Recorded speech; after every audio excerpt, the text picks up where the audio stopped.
零成本解决特斯拉的异响。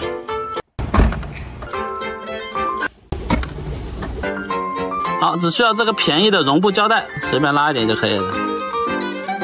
然后我们把它从这里包起来。